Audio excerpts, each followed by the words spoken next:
Topic of today's discussion is canal system in sponges. Firstly, we should know what is canal system. The distinguishing feature of sponges or poriferans is perforation of body surface by numerous apertures that help in ingress and egress of the water current. Inside the body, water flows through a system of spaces which is collectively termed as canal system. Basically, it is the water circulatory system of the sponges that is called canal system, and it is the characteristic feature of the phylum Porifera. Canal system is also known as aquiferous system. Coming up to the functions of the water current. Firstly, we should know about the body wall of the sponges.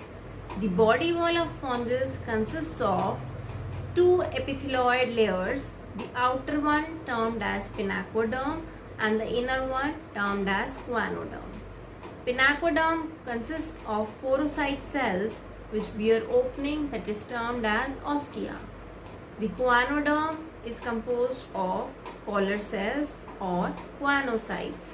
It is these collar cells which have microvilli around the flagellum, and these flagellum maintain the water current. So, the function of water current is all exchanges between sponge body and external medium, that is water, are maintained by means of this current. Food and oxygen are brought into the body through this water current. Also, the excreta or the excretory waste are taken out of the body with the help of this water current. The water current also help in conduction of the reproductive bodies out and into the body of sponges. Next, the canal system, on the basis of arrangement and complexity of the canal system, it is divided into basically three types. First is Ascon type, second is Sycon type, and third is Leucon type. We will discuss all three systems one by one. Firstly, we will be discussing the Ascon type of canal system. It is the most simplest form of canal system out of the three forms.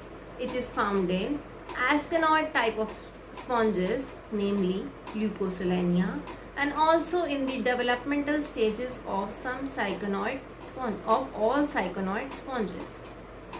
The body surface of the asconoid type of sponges is pierced by minute openings that are termed as ostia or incurrent pores.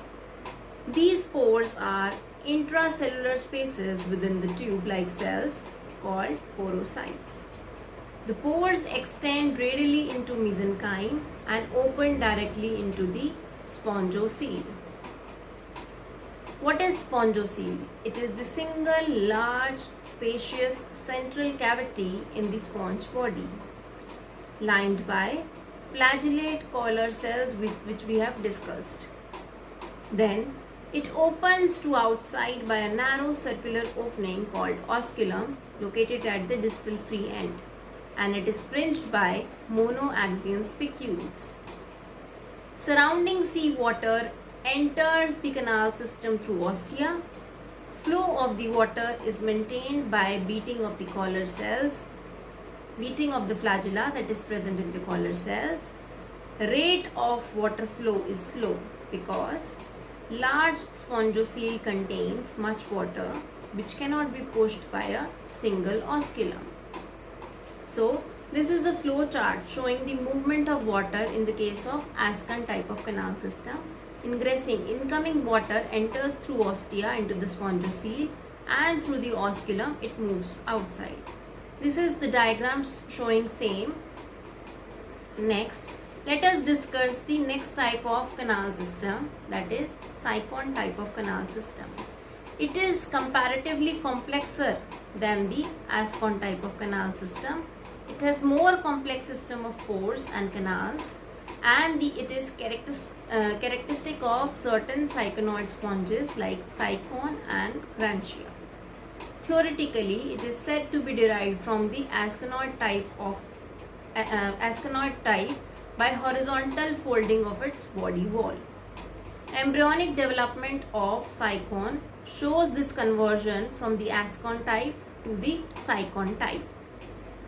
In this system, incurrent pores are again termed as ostia, which are found on the outer surface of body, and they open up into the incurrent canals. These canals are lined by pinacocytes and lead into adjacent radial canals by opening called as prosopiles. The prosopiles are simple intercellular spaces. Radial canals are flagellated chambers that are lined by the collar cells or choanocytes. They open up into the spongiocele by an opening termed as apopiles or internal ostia. The spongiocele is a narrow, non-flagellated cavity lined by pinacocytes.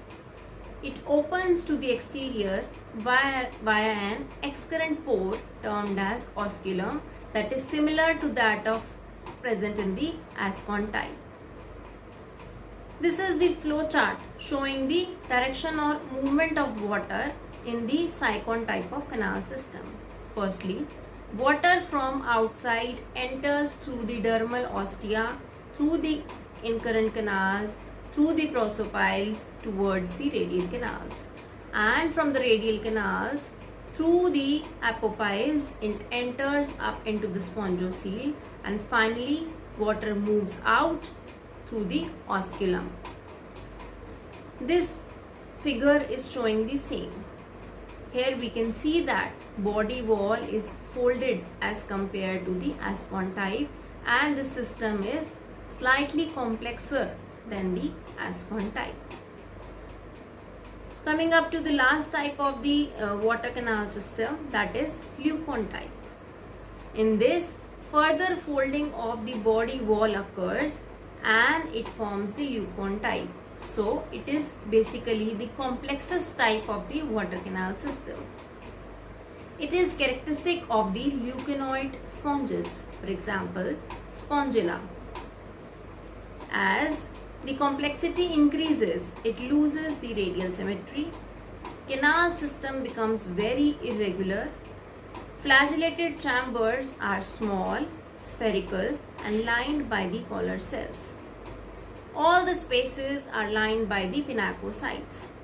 In this, incurrent canals open into the flagellated chambers via the prosopiles. Here we can see in this system there is a different structure termed as flagellated chambers. Next, these flagellated chambers communicate with the excurrent canals via apopiles. The excurrent canals are developed as a result of shrinkage and division of spongiocele, which has disappeared. Excurrent canals so communicates to outside via osculum. This is a flow chart showing the course of water in the Leucon type. In this, water from outside finally moves through the dermal ostia, through the incurrent canals, through the prosopiles to the flagellated chambers, and finally through the apopiles to the excurrent canals, and finally to the outside. In this, the spongiocele is highly reduced.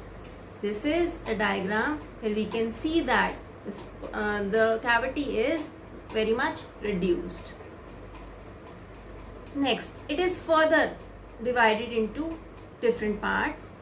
First is Eurypylus type. It is the simplest and most primitive type. In this, the flagellated chambers communicate directly via broad apertures called apopiles with the excurrent canals. An example is Plakina. Next subtype is aphodal type. Aphodal derived from the term aphodus. What is aphodus now? Apopyle drawn out as a narrow canal which is termed as aphodus, and it connects the flagellated chambers with the excurrent canal. It is found in the Geodia. Next subtype is diplodal type. In this type, di means two. In this, two narrow tubes are formed. So, besides aphodus, Another narrow tube termed as prosodus is present between the incurrent and the excurrent canals. Example is spongilla and Oscarella. In this figure, we can compare the three types of the canal system. First is the simplest form, ascon. Here we can see that spongocele is very large. Next is cycon, in which we have already discussed that folding of the body wall occurs. And lastly is the leucon. As the complexity increases, the size of the spongocele get reduced. Thank you.